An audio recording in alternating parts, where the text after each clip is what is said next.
가서 모든 사람을 잔치에 초대하여라. 마테오복음 22장 9절의 말씀인데요. 이 복음을 선포하라는 임무가 담긴 말씀은 친교, 참여, 사명을 주제로 한 시노드와도 꼭 들어맞습니다. 희년을 보내며 그리스도인이 모든 민족들을 하느님과의 아름다운 잔치에 초대하는 것.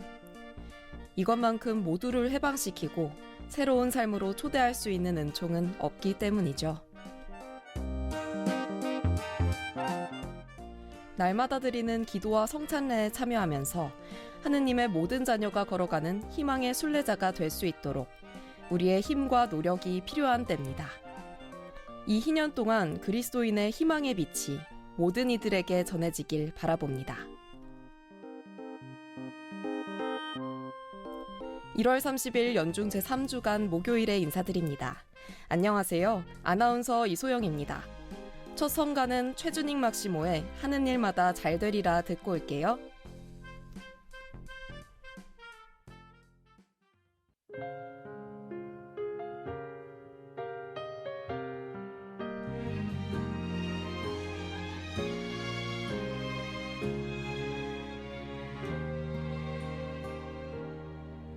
행복하여라 악인들의 뜻에 따라 걷지 않고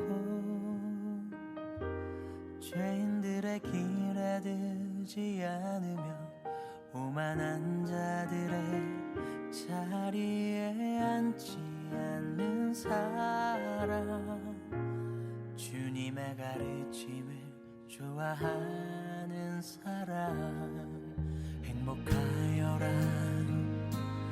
악인들의 뜻에 따라 걷지 않고 죄인들의 길에 들지 않으며 주님의 가르침을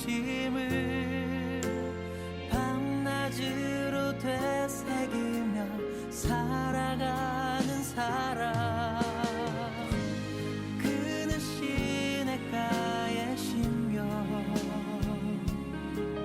제때에 풍성한 열매를 내며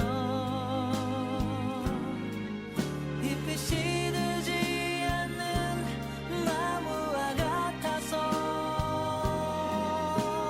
하는 일마다 잘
사랑이 있는 세상 1월 30일 연중 제3주간 목요일에 인사드릴게요.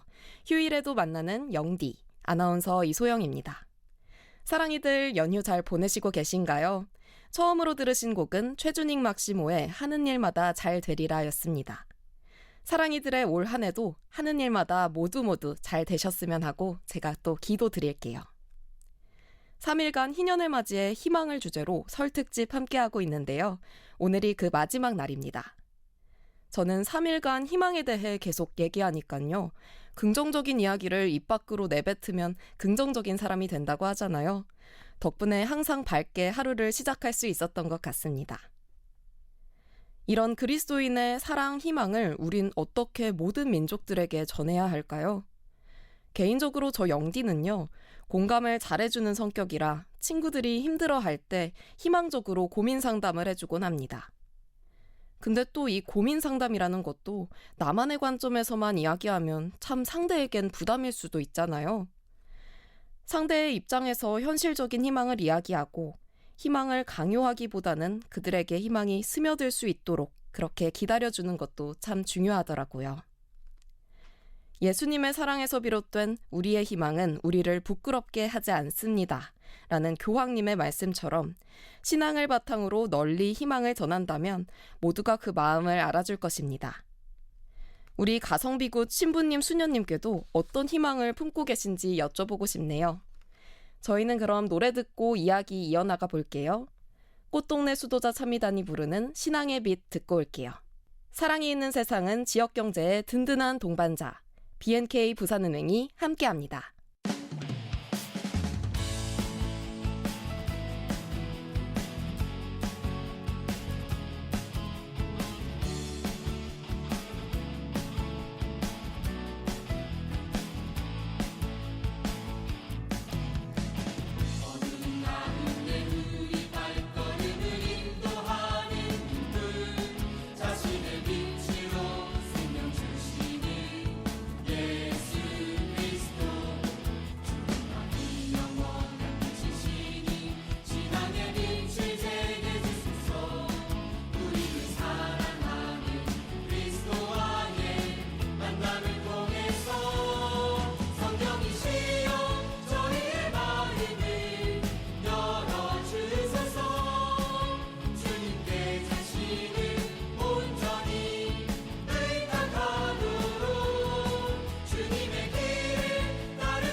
자신을 맡기도록 겸손과 용기를 주소서. 주님만이 세상을 밝히시는 능력이시니 성령이시여 저희의 마음을 열어주소서. 주님께 자신을 온전히 의탁하도록 주님의 길을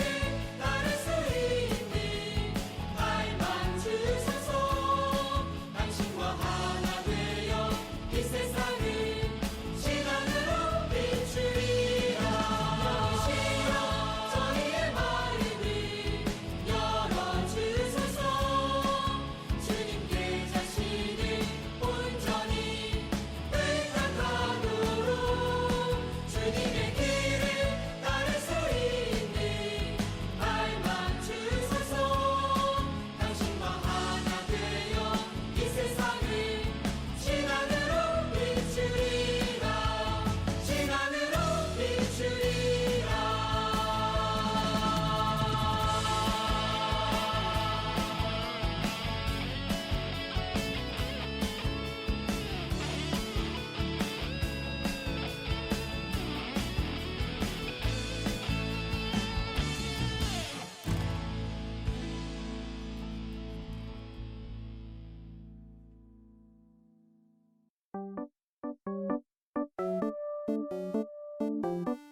알고 싶고 담고 싶은 카톨릭 성인들을 꽁트로 만나보는 시간.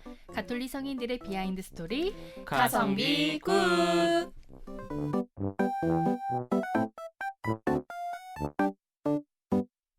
신부님, 수녀님 어서 오세요. 안녕하세요. 네, 반갑습니다. 반갑습니다. 이렇게 또 정규 멤버로 또 찾아오게 됐습니다. 사랑이분들이 정말 반가울 것 같습니다. 오늘 설 연휴 마지막 날인데 어떻게 보내실 건가요? 네, 수녀님부터요.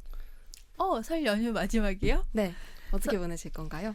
설 연휴 마지막이라서 이제 또 곧 있으면 저희는 선교가 지금 다 잡혀 있어요. 2월 달에. 그래서 그 선교를 준비하면서 지낼 것 같습니다. 아, 그럼 좀 바쁘시겠네요. 네.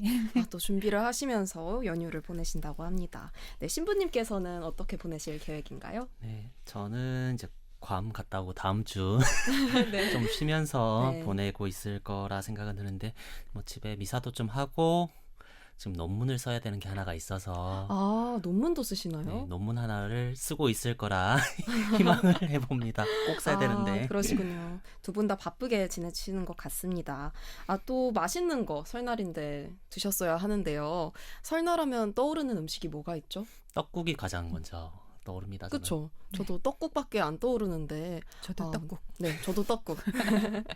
그럼 떡국 맛있게 먹고 이제 설 연휴 다들 보내시고 있을 거라고 생각합니다. 아, 이제 또 설날에는 또 세뱃돈도 받아야 되지 않습니까? 네. 세뱃돈을 주는 입장들이 아, 돼야 이제 되잖아요. 받으실 아나운서님 일이 없나요? 받으셨습니까? 아, 이제 저도 이제 직장도 구해줬고 하니까 오히려 제가 부모님께 용돈을 드려야 되는 입장이 됐습니다. 그래서 혹시라도 엄마 아빠가 기대하고 있으실까봐 살짝 두려운데요. 아직은 안 될 것 같습니다. 죄송합니다. 네, 이렇게 새해도 맞이하고 저희 사랑이 있는 세상도 이제 희년을 위해 이번 한 주를 또 준비했거든요. 연휴를 보내고 있는 이번 한 주의 주제를 또 희년으로 잡았는데요. 오프닝부터 코너 내용까지 희년에 대한 이야기들로 채워나가고 있습니다. 혹시 들어보셨을까요? 안 그래도 저 겨울에 이제 12월에 희망의 순례자들 이렇게 희년 선포하는 장면들 새벽에 직접 라이브로 보진 않고 네. 다음날 네, 다음날. 낮에 이런 유튜브로 다시 봤는데 교황님께서 베드로 대성당 문 여는 장면부터 해가지고 희망의 순례자들이라는 성가 이렇게 이태리어로 부르는 걸 들어보니까 뭔가 마음도 좀 벅차고 저렇게 들어가는 순례자들의 모습처럼 들어간 다양한 민족들 모습을 보면서 25년 한 해는 좀 희망찬 한 해가 되었으면 좋겠다 그런 생각을 해보았습니다. 그리고 성가도 생각보다 좋길래 거듭 여러 번 들어봤네요. 웅장하게 울려 퍼지는 그 종소리와 성가 소리가 우리 이제 다가오는 그 어둠들을 다 물리쳤으면 좋겠다 그렇게 희망도 해보았습니다. 네, 수녀님도 희망의 순례자들이라는 책을 또 소개해 주셨잖아요. 네. 네, 희년에 대해서 또 말씀을 많이 해주셨는데 네, 또 어떠신지.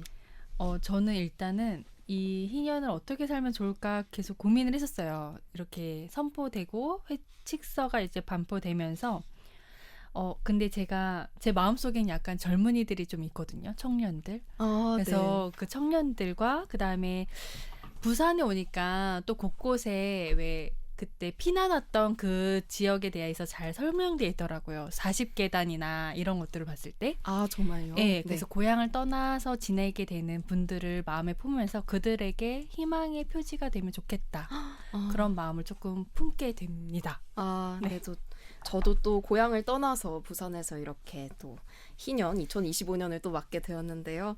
저도 또 희망을 마음에 품고 힘차게 또 살아봐야겠습니다.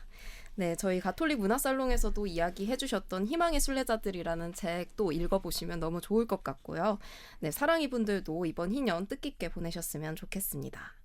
네, 오늘 가성비굿에서도 희망의 희년에 대해서 또 이야기 나눠보려고 하는데요. 2025년 희년의 주제부터 나눠볼게요. 네, 교황님께서 희년을 선포하시면서 다음과 같은 말씀 성경 구절을 인용하시면서 이렇게 말씀을 하십니다. 로마서 5장 5절 희망은 우리를 부끄럽게 하지 않는다. 네, 오프닝에서도 또 설명드렸던 내용입니다. 네. 인간은 누구나 희망을 품고 있지만 이제 그 희망이 또 불확실해 보일 미래에 대한 두려움이 있을 때, 또 불안이 있을 때 이 희망이 흔들리게 되는데, 프란치스크 교황님께서는 이러한 상황에서 희년이 희망을 되살리는 기회가 되기를 바란다고 또 전하시기도 했습니다. 와, 네. 또 다른 말씀도 있죠. 네, 이 선포된 내용을 보면은 바오로 사도 로마서 말씀들을 좀 많이 인용을 하십니다. 이제 네. 바오로 성인 같은 경우는 지극히 현실적이라고 말을 합니다. 삶에는 기쁨과 슬픔이 이어지고 늘어나는 어려움으로 사랑도 시험대에 놓이면서 이제 환난 앞에서 희망이 무너지는 듯 보이는 것을 압니다. 그럼에도 다음과 같은 말씀을 전합니다. 우리는 환난도 자랑으로 여깁니다. 우리가 알고 있듯이 환난은 인내를 자아내고 인내는 수양은 희망을 자아냅니다. 로마서 5장 3절에서 4절의 말씀인데, 이제 바오로 사도에게 시련과 환난은 이제 모리와 박해 가운데에서도 복음을 선포하는 사람들의 삶의 특징으로, 이러한 상황에서도 우리는 어둠을 가르는 빛을 본다고 교황님께서 네. 전하셨고요. 네. 특별히 또 2025년 이제 인천교구의 정신철 요한 주교님께서 사목교서 중에 보이는 것을 희망하는 것은 희망이 아닙니다. 보이는 것을 누가 희망합니까?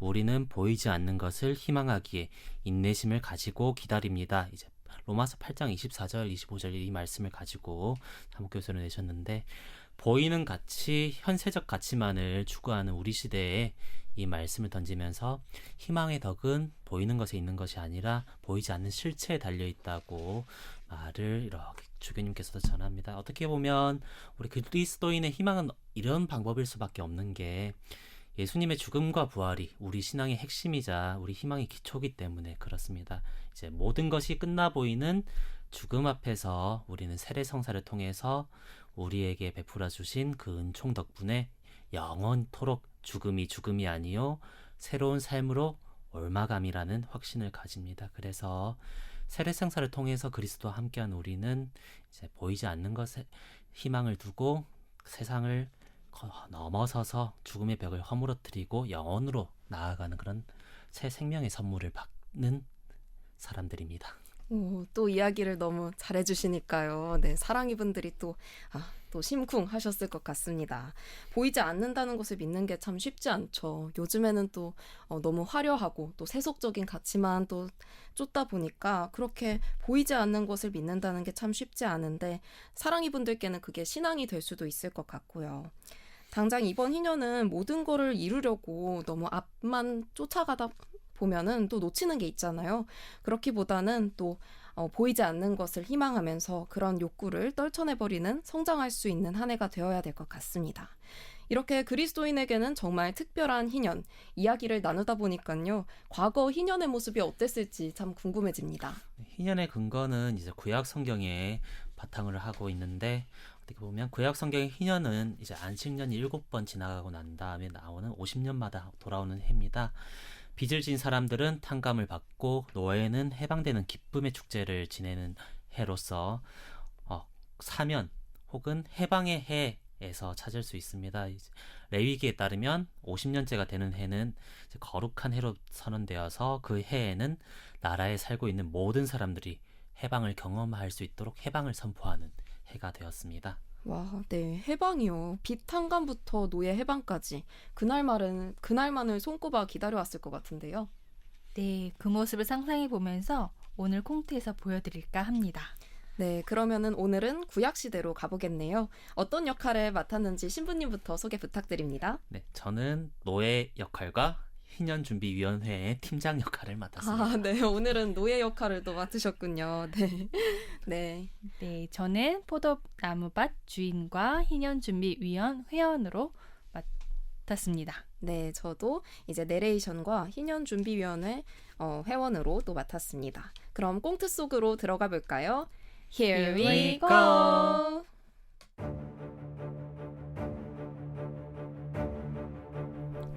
자, 오늘 딴 포도 바구니 쭉 나열해 보거라. 예, 주인 나으리 오늘 21바구니를 채웠습니다. 뭐? 21바구니? 이 종놈이 지금 나랑 장난하느냐?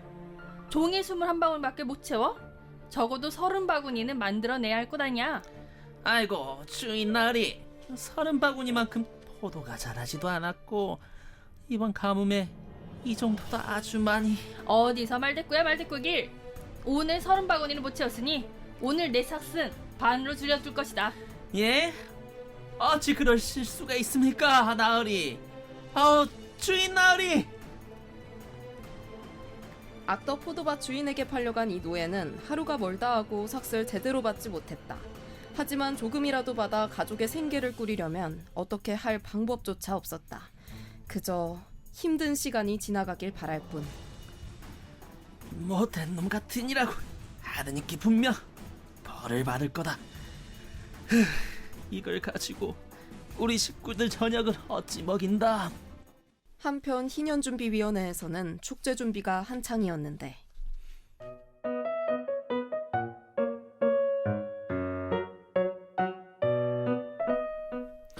자, 우리 팀원들 고생 많죠? 30번째 희년도 이제 몇 달 남지 않았으니 막차에 열정을 가합시다. 예, 팀장님. 우리 이스라엘 국민들이 곧 다가올 이 희년을 상상이나 하고 있을런지. 그러게 말이에요. 그런데 미리 홍보도 좀 하고 그럼. 다들 너무 기쁘게 희년을 기다릴 텐데. 아니 왜 비밀리에 준비하는 거예요? 그건 악용될 수 있기 때문이지요. 희년의 빚 탕감과 노예 해방이 이루어지는데 이걸 얼마나 이용하려 들겠나? 이 희년이 오기 전에 일부러 빚을 내는 사람들도 분명 있을 거고, 노예들을 해방시키기 싫어 그 전엔 더욱 많은 일을 시켜 괴롭히려 할 테니 말이야. 정말 그렇겠네요. 아니 희년은 하느님께서 주신 구원의 선물인데 이 기쁜 날을 그렇게 이용하려 하다니. 그런 사람들 따로 벌 주는 방법은 없으려나요? 다 주님께서 알아서 하시겠지. 우리 모세 때부터 내려온 이 희년을 백성들의 자유를 위해 잘 준비하는 것에만 집중하면 되네. 네, 팀장님. 정말 그날이 기다려져요. 전 희년이 지난 후 50년째 되는 날이요.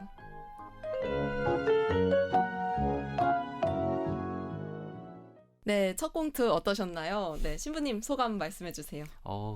이번 꽁트는 좀 긴장감 없이 잘 녹아들어가지 않나라는 자기 만족적 평가를 한번 해보겠습니다. 네, 저도 아무래도 너무 비장한 것만 그동안 했잖아요. 이제 여자인데 남자 목소리 내야 되고 노예 목소리 내야 되고 저도 그런 점이 좀 힘들었는데 이번 꽁트는 좀 편안하게 했던 것 같습니다. 수녀님은요? 저도 비슷합니다. 그러면서 또 동시에 이런 상상은 정말 해볼 수 있겠다 이 생각을 또 해보게 돼요. 네, 맞아요. 이런 상상 정말 해볼 수 있을 것 같아요. 이제 구약시대 이스라엘인들의 모습을 상상하면서 꽁트로 만들어봤는데요. 꽁트에서는 포도밭의 노예가 희년을 생각조차 못합니다. 50년마다 열리는 축제인데 살기 바빠서 그럴 것 같기도 해요. 어떻게 보면 당시 사람들의 수명으로 치면 50년이라는 건 좀 많이 길지요. 그래서 네. 50년에 한 번이면 평생 딱 한 번 겪을 수 있는 그런 희년이기도 합니다. 이제 레위기 성경 구절에서 이렇게 되어 있는데 너희는 안식년을 7번 곧 7회를 7번 헤아려라. 그러면 안식년이 7번 지나 49회가 된다. 그 속죄일에 나팔 소리를 크게 울려라. 이제 구약의 이스라엘 백성 같은 경우는 모세오경 창세기를 근거로 7일째 되는 날을 안식일로 또 7년째 되는 때를 안식년으로 지냈고 이 안식년 동안에는 이제 한 해 동안 땅을 일구지도 않고 사람도 쉬고 땅도 쉬게 이렇게 만들었는데 이제 7번째 7이 완전수기 때문에 7이 7 이렇게 해서 50번째 때는 희년으로 선포를 합니다. 이제 이때가 되면 어떻게 보면 뿔나파를 붓습니다. 순양뿔을 붓는데 네. 요벨이라고 부르거든요. 순양뿔을. 그래서 어떻게 보면 희년이라는 유빌리 이 말이 이 요벨에서 나왔다고 합니다. 이때 이 뿔나파를 부면서 축제의 일을 시작을 하는데 이 희년에 빚을 진 사람들은 모든 빚을 탕감받고 또 노예들도 해방되어서 자유를 얻는 해였고 이 구약의 희년의 원래 정신은 세상의 모든 것이 하느님께로부터 와서 하느님에게 속하고 하느님으로 돌아간다는 정신을 기억하기 위한 해이기도 합니다. 네, 그렇군요. 이때 당시에 50년이면요. 정말 한 사람의 인생일 수도 있잖아요. 이제 수명이 짧았으니까 그랬을 것 같은데 그때마다 이렇게 축제를 열고 노예도 해방하고 이랬다고 하니까 정말 또 새로운 것 같습니다. 이제 꽁트에서도 나왔지만 희년을 나쁘게 이용하려는 사람들도 있지 않을까 생각을 해봅니다. 구약 성경에 보면 그때의 사람들도 지금과 별 다르진 않더라고요. 이제 속량 제도가 이스라엘에 있는데 이제 속량 제도는 백성이 땅과 자기를 팔더라도 언제든지 그 권리를 다시 되살릴 수 있다는 원칙이 있거든요. 그러니까 네. 노예로 팔리더라도 그걸 갚으면 다시금 회복할 수 있다. 그리고 본인이 못 갚는다면 친척이라도 대신해도 좋다. 이런 친척들을 이제 구원자라고 해서 바꿀 수 있다인데 그 속량은 필요할 때마다 그래도 실행은 됐는데 희년 같은 경우는 50년마다 열리기 때문에 조금 많이 어려웠을 거라 생각이 듭니다. 특별히 그렇죠. 또 평등 사회를 전제로 하고 있고 지향하고 있는데 초창기에 이스라엘 막 처음 생겼을 때는 12지파 간의 연대감도 강하고 또 백성이 평등하다는 개념이 있었고 또 빈부격차도 없었기 때문에 어느 정도 그래도 정신은 남아있지 않을까 했지만 나중에 다윗왕이 생기고 왕실과 귀족이 층이 출현한 다음에는 힘들지 않았을까라는 학자들의 견해도 있습니다. 뭐냐면 공공연하게 백성 수탈이 일어나기도 하고 네. 땅을 왕이 소유하기도 하면서 안식년도 제대로 지켜지지 않는 판에 희년이 선포가 되었을까? 혹은 바벨론 유배 이후로는 이방인도 많아졌는데 이게 남아 있었을까? 열왕기상 21장 나봇 이야기 같은 경우도 이제 왕이 자기 땅을 얻기 위해서 나봇을 살해하는 그런 것 장면들 나오는 걸 보면서 정말로 이 정신이 성경에 지켜졌다고 하는 성경 내용은 없지 않느냐, 지켜진 적이 없을 거다라고 좀 극단적으로 주장하는 학자들도 있지만 이 전문가들은 그래도 하느님께서 성경을 통해서 희년을 우리에게 보여주신 뜻은 구약시대 사람들이 희년을 준수하든 하지 않았든 관계없이 자기들이 어떤 상황에 속해 있고 어떻게 실천해야 하고 어떻게 적용해야 되는지 늘 깨달아야 된다라는 걸 강하게 남겨주었던 기록들이라고 말을 하고 있습니다. 그렇군요. 그런데 빚을 탕감해준다고 하잖아요. 나쁜 마음이 아니더라도 남의 돈을 빌렸을 때는 돌려주는 게 맞잖아요. 그런데 빚 탕감을 하면은 돈을 빌려준 사람은 어떻게 되는 건가요? 네, 또 노예를 샀을 텐데 노예를 해방시켜줘야 하는 그 주인의 마음도 저는 조금 이해가 되는데요. 이런 것들을 어떻게 받아들여 하느님의 선물로 이해해야 될까요? 이제 현실 이야기로 조금 하자면 빚을 빌려준 사람이 힘이 세겠습니까? 빚을 빌린 사람이 힘이 세겠습니까?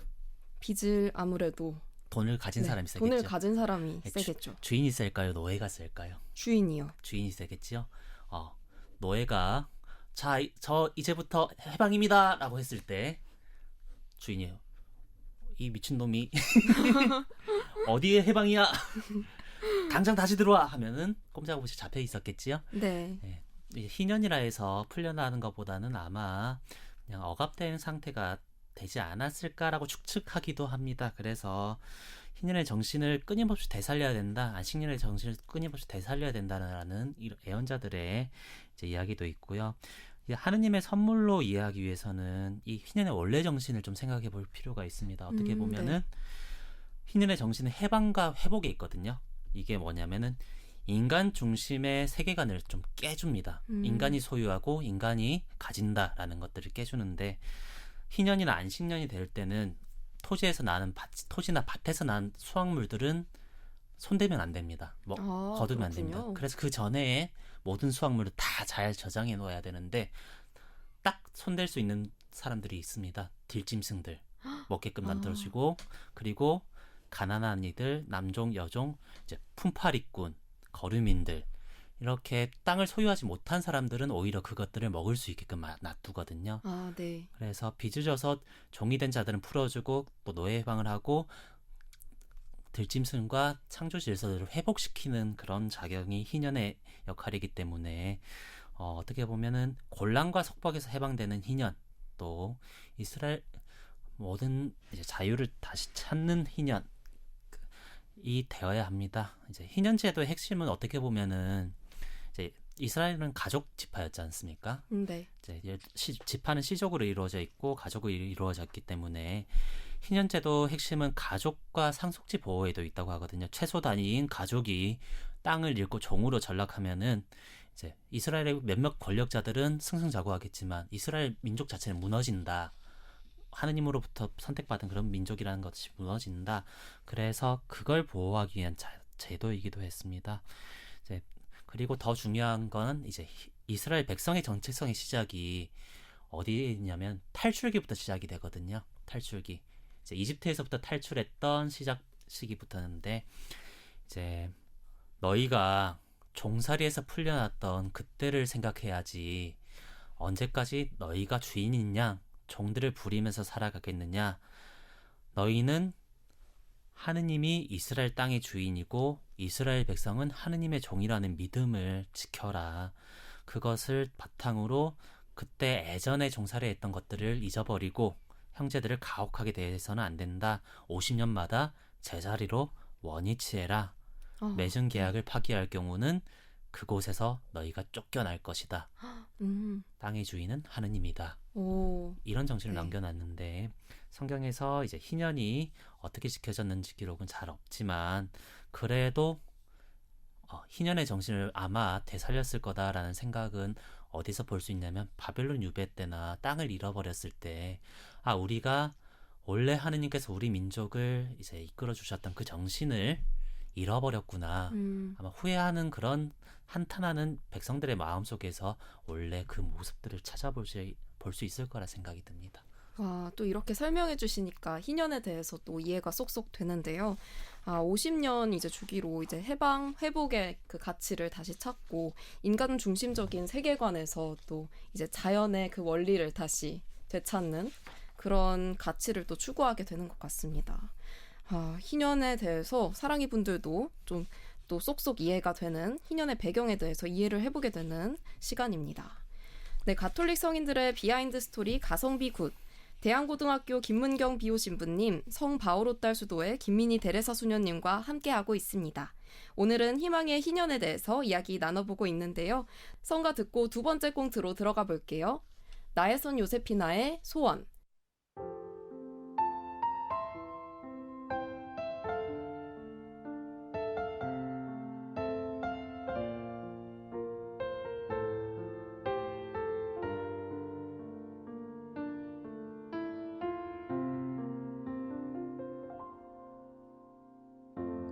삶의 작은 일에도 그 맘을 알기 원하네. 그 길, 그 좁은 길로 가기 원해. 나의 작음을 알고 그분의 크심을 알면 소망 그 깊은 길로 가기 원하네.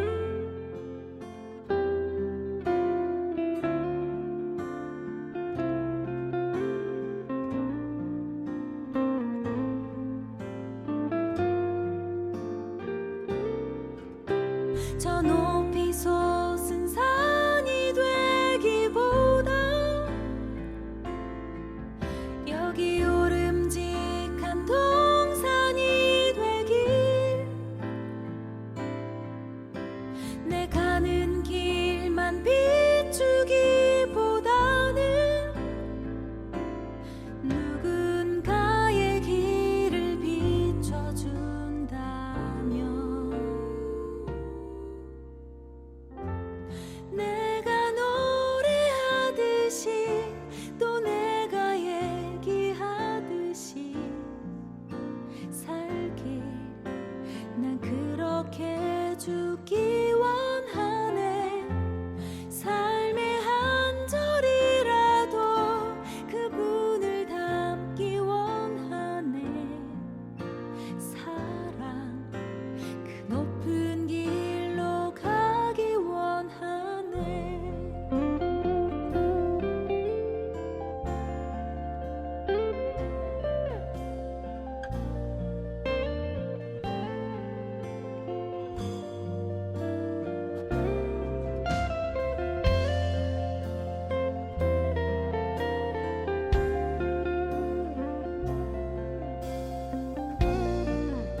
가톨릭 성인들의 비하인드 스토리 가성비 굿. 대양고등학교 김문경 비호 신부님, 성바오로 딸 수도의 김민희 대레사 수녀님과 희망의 희년에 대해서 이야기 나누고 있습니다. 희년이 앞으로 다가온지도 모른 채 자신이 처한 삶에 슬퍼하는 노예들의 모습으로 첫 번째 콩트가 끝이 났죠. 희년의 희망이 노예에게 어떻게 드러날지 참 궁금해집니다. 그래서 두 번째 꽁트에서 이야기 나누려고요. 아, 네, 좋습니다. 이번에는 또 어떤 역할을 맡으셨나요, 신부님? 네, 역할이 그대로 갑니다. 아, 노예와 희년준비위원회 팀장입니다. 네, 수녀님은요? 네, 저도 그대로이지만 포도밭 주인과 희년준비위원 회원 하나 더 붙었어요. 모세. 아, 모세. 네. 아, 그럼 꽁트 속으로 들어가 보겠습니다. Let's get Get it! it!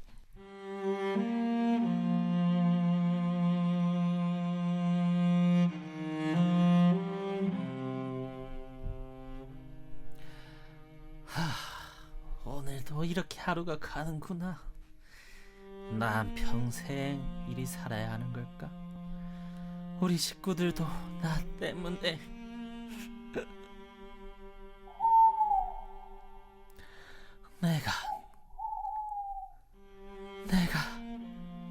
내가 노예로 태어나 자식들도 이런 삶을 살 수밖에 없는 것이야. 아무리 열심히 해도 방법이 없구나. 하느님께서는 정말 나를 버린 것일까? 바꿀 수 없는 이 삶을 어떻게 해야 하나? 야, 노예, 일어나. 오늘도 포도 따야지.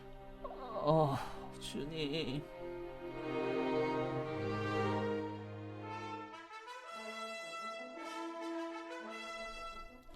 자, 나팔 연주자들 불렀어?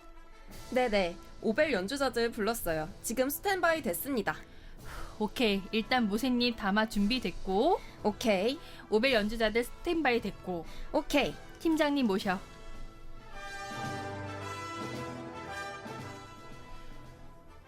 자, 앞으로 10초.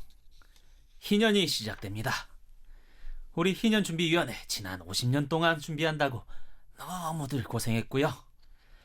그럼 카운트다운 함께 외칩니다. 자, 10, 9, 8, 7, 사랑해도 함께 외쳐. 4, 3, 2, 1. 뭔 소리야?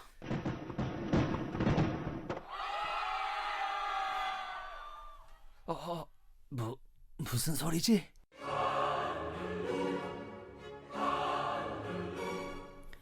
오늘부터 희년이 시작되었습니다.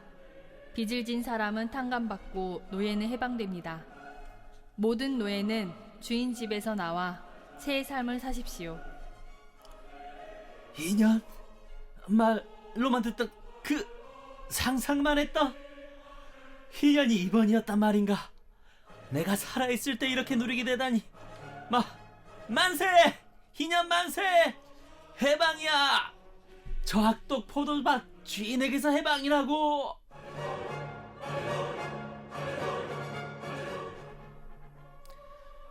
주님의 은혜로운 자비에 제가 노예의 삶을 벗어날 수 있었습니다. 이 희년을 제 새로운 삶의 길로 삼아 하느님 나라 안에서 살도록 하겠습니다. 야호! 희년이다!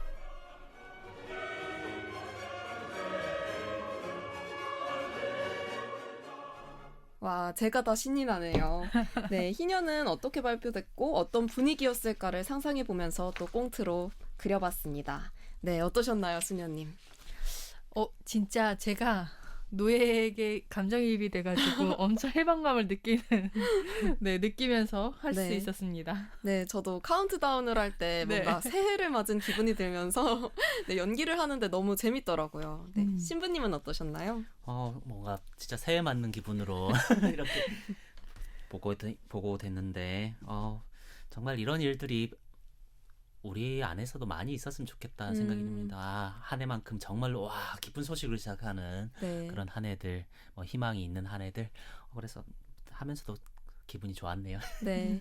1년마다 맞이하는 새해도 정말 기분이 좋은데 50년에 또 한 번 오는 희년은 또 얼마나 기분이 좋았을까요? 그런데 이 희년, 교회는 언제부터 희년을 기념했을까요? 공식적으로 이제 2000년 역사를 지닌 교회가 희년을 딱 선포했던 때는 이제 보니파시오 8세 교황 때입니다. 네. 1300년부터 이제 희년을 선포하면서 기념을 했는데 매 세기 초에 희년을 거행하기를 원했지만 이후에 구약의 희년처럼 50년마다 거행하도록 정해졌습니다. 지금 현재 희년은 50년마다는 아니고요. 25년마다 정기적으로 기념하면서 교회의 특별한 요청과 필요성이 있을 시에는 특별 희년을 지내기도 하는데 이제 자비의 희년 같은 경우는 이제 카톨릭 교회 역사에서 65번째로 선포된 희년으로 이제 2015년 12월 8일에 개막해서 2016년 11월 20일에 끝난 바티칸 공의 폐막 50주년 기념한 이제 희년도 있었고 한국 네. 교회에서 이제 자체적으로 평신도 희년을 지내기도 했었고요. 이런 식으로 특별 희년을 지내기도 하는데 올해 선포되는 희년 같은 경우는 정기 희년 25년마다 돌아오는 희년입니다. 네, 정기 희년이었군요. 그럼 2050년에는 또 희년을 맞이할 수 있는 건가요? 네, 2050년에 희년을 맞이하기도 하는데 특별히 이번 담화 이제 교황님 교서에서 이번 희년이 지향하는 해는 2033년으로 이렇게 말씀을 하시기도 하거든요. 왜요? 이게 2033년 같은 경우는 우리 예수님께서 이제 우리가 믿기로는 30살부터 공생활을 시작하셔서 33살에 십자가에 못 박혀서 돌아가시고 부활하셨습니다. 그래서 예수님이 부활하신 2000년이 지난 딱 2033년 이때를 향해서 우리가 순례를 향해 가자라고 하셨거든요. 그래서 아마 2033년에도 큰 행사가 있지 않을까 싶습니다. 네. 그럼 2033년도 희년인 건가요? 희년이라 이름 붙이지는 아직은 않았지만 2033년에 무언가 큰 행사가 있을 거라 생각이 듭니다. 그날도 또 축하하는 행사들이 많을 것 같네요. 희년을 맞으며 노예에서 해방된 꽁트의 주인공은 새 삶을 또 살게 되었어요. 꽁트처럼 약간 하느님 안에서 새 삶을 살게 됐으니 그 삶을 봉헌하는 것이 맞을 텐데요. 우리는 어떻게 지내야 될까요? 희년의 성격에 따라서 무슨 해 이런 식으로 많은 이름을 붙이기도 하는데 희년은 죄와 그에 따르는 벌을 사해주는 용서의 해, 대립된 집단 사이의 화해가 이루어지는 해, 다양한 회개와 성사적 참회의 해로서 공동체 모두가 영적으로 새로 태어나는 해, 개인적으로는 그리스도와 만나는 해, 이렇게 하느님과 일치 그리고 전 인류와 일치를 이루는 것이 교회가 실천해야 되는 희년의 본 뜻이라고 할 수 있겠습니다. 와, 그렇군요. 구체적인 방법엔 뭐가 있을까요? 네, 교회의 희년의 신학적인 핵심은 전대사를 부여함으로써 그동안 지은 죄로 인한 잠벌을 사해주고 영적 선물을 충만히 받게 하는 것입니다. 그래서 교황 요한 바오로 2세께서는 교서 제3000년기에서 희년을 준비하는 데 필요한 요소를 특별히 다음과 같이 3가지를 강조한 바가 있는데요. 3가지요? 네, 첫 번째로는 용서와 회개입니다. 용서는 하느님의 자비하심으로 인해 그분으로부터 거저받는다는 것이 신학적 핵심이죠. 그래서 이 같은 용서는 사랑 때문에 십자가에 달려 돌아가신 예수 그리스도의 구속 공로와 밀접히 연결되어 있어요. 그렇군요.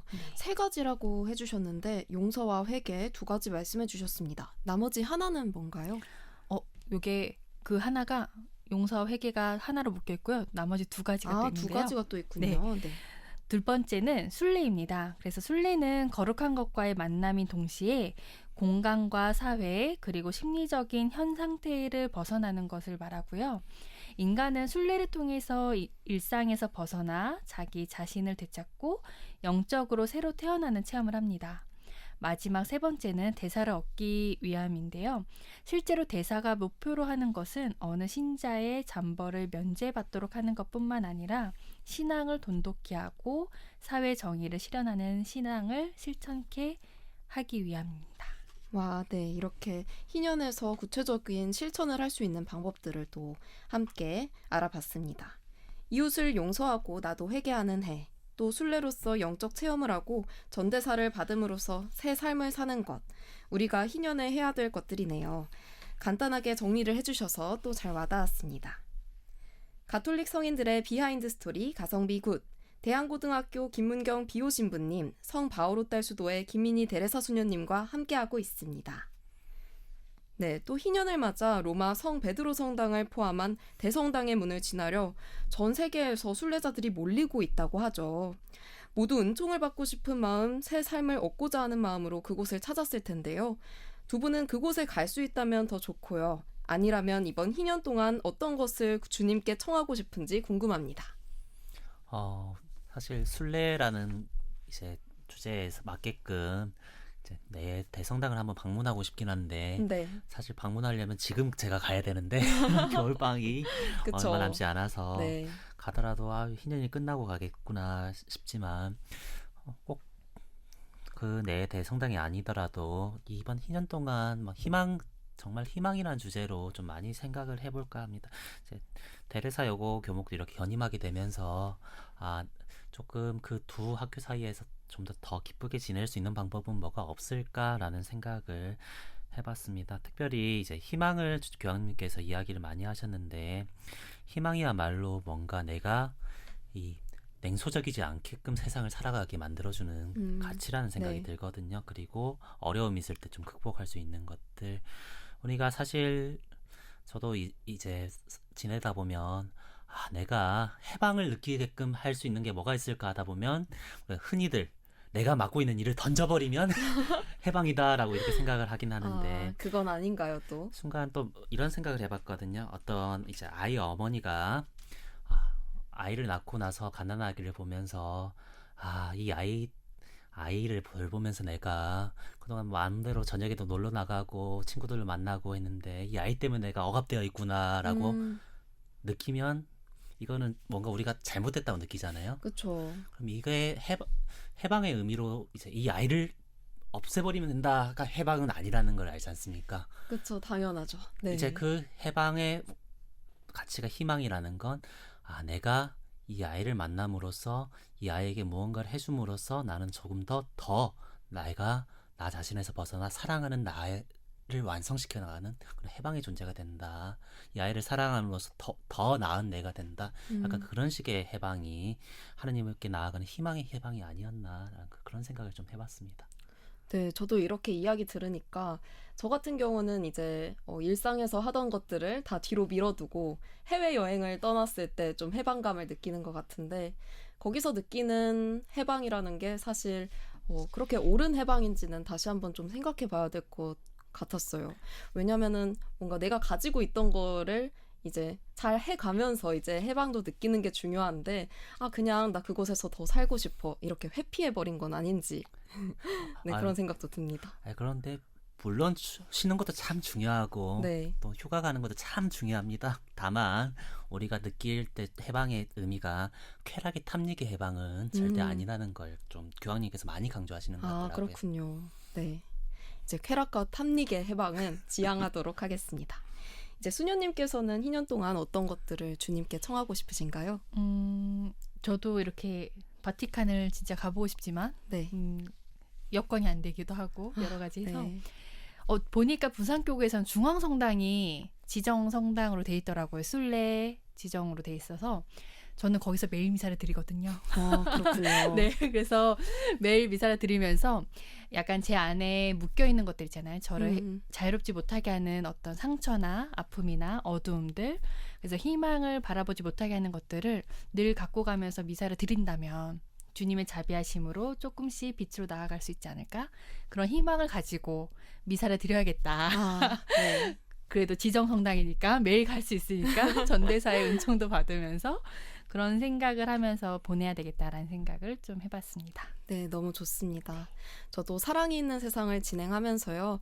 조금 비관주의적이었던 태도들을 좀 내비두고 또 사랑이 분들께 또 희망적인 이야기 많이 할 수 있도록 또 긍정적인 사고를 또 많이 하고 또 희망적인 생각들을 많이 하면서 또 라디오를 진행해야겠다고 생각을 했습니다. 네, 연휴를 보내면서 한 주를 희년에 대한 이야기로 꾸며봤는데요. 모두 오늘 어떠셨나요? 네, 수녀님 어떠셨나요? 저는 희년에 대해서 이렇게 이야기를 나눌 수 있어서 참 좋았던 것 같아요. 신부님께서 설명해 주신 것도 아주 쏙쏙들이 들어왔고 네. 좀 정리가 되는 기분이 되어서 사랑이들도 어쩌면은 이 희년을 더 잘 살 수 있지 않을까라는 생각을 하면서 기쁘게 조금 진행할 수 있었습니다. 네, 사랑이 분들도 꼭 희망찬 희망을 또 마음속에 품고 2025년을 또 살아가셨으면 좋겠습니다. 네, 문경 신부님께서는 오늘 어떠셨나요? 네, 같은 시간을 보내면서도 그 시간에 어떤 의미들을 부여하느냐에 따라서 그 시간들이 많이 달라지는 것 같아요. 냉소적으로 보낼 거냐, 아니면 희망적으로 보낼 거냐.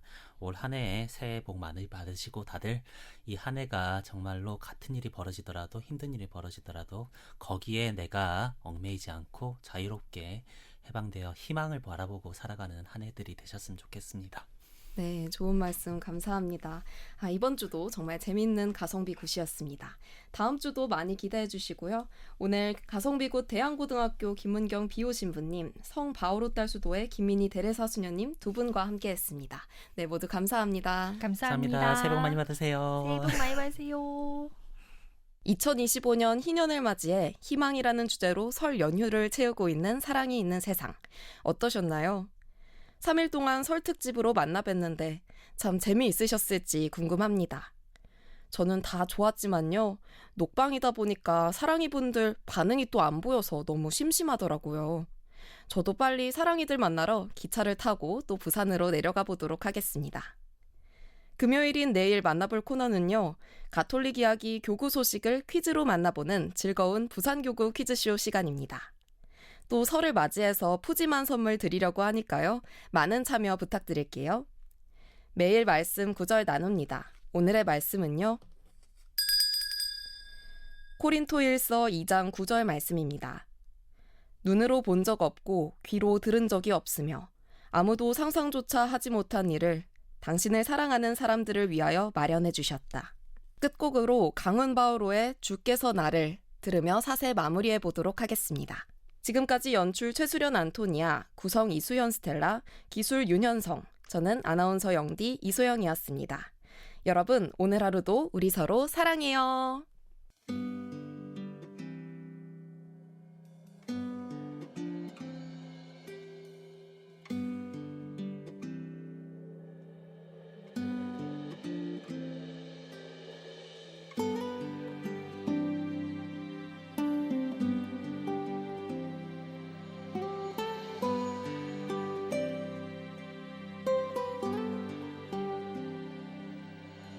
주께서 나를 어떻게 또 얼마나 주께서 나를 사랑해 또 사랑해 주셨네.